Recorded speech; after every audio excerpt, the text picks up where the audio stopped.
প্রিয় ভিউয়ার, আশা করি ভালো আছেন সবাই।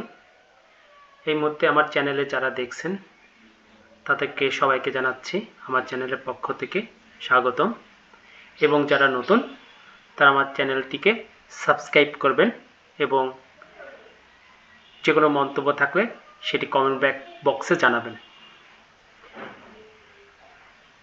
প্রিয় ভিউয়ার, এমপিওভুক্ত কর্মচারীদের নিয়ে একটি সংবাদ। এমপিওভুক্ত কর্মচারীদের উৎসব ভাতা বাড়ানোর আশ্বাস দিয়েছেন শিক্ষা সচিব।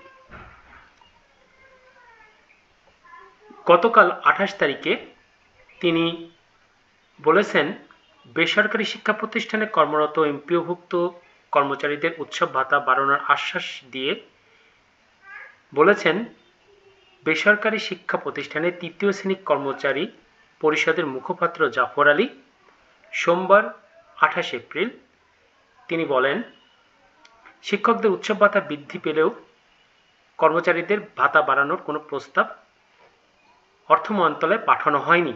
বিষয়টি নিয়ে আমরা শিক্ষা মন্ত্রণালয় মাধ্যমিক ও উচ্চশিক্ষা বিভাগের সিনিয়র সচিবের সঙ্গে দেখা করেছি। তিনি কর্মচারীদের উৎসব ভাতা বৃদ্ধির আশ্বাস দিয়েছেন। এখানে উল্লেখ্য যে কর্মচারীদের বেতন কম, সেজন্য 2004 সালে তৎকালীন সরকার কর্মচারীদের উৎসব ভাতা 50% করেছিল।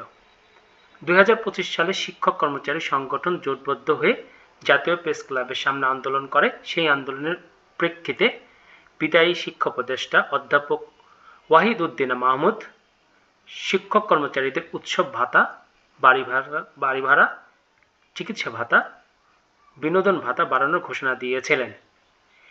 সেই ঘোষণার পর আন্দোলন স্থগিত করা হয়।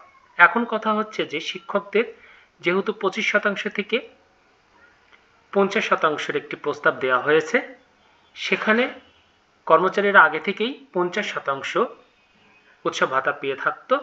এখন সেটা বাড়ানোর একটি আবেদন জানানো হয়েছে। এই প্রক্রিয়াটি যদিও এখনো যথাযথ কর্তৃপক্ষের মাধ্যমে এখনো মন্ত্রণালয়ে পাঠানো হয়নি। এখন এটি নিয়ে একটি আলোচনা চলছে এবং এটির একটি আশ্বাস দিয়েছে।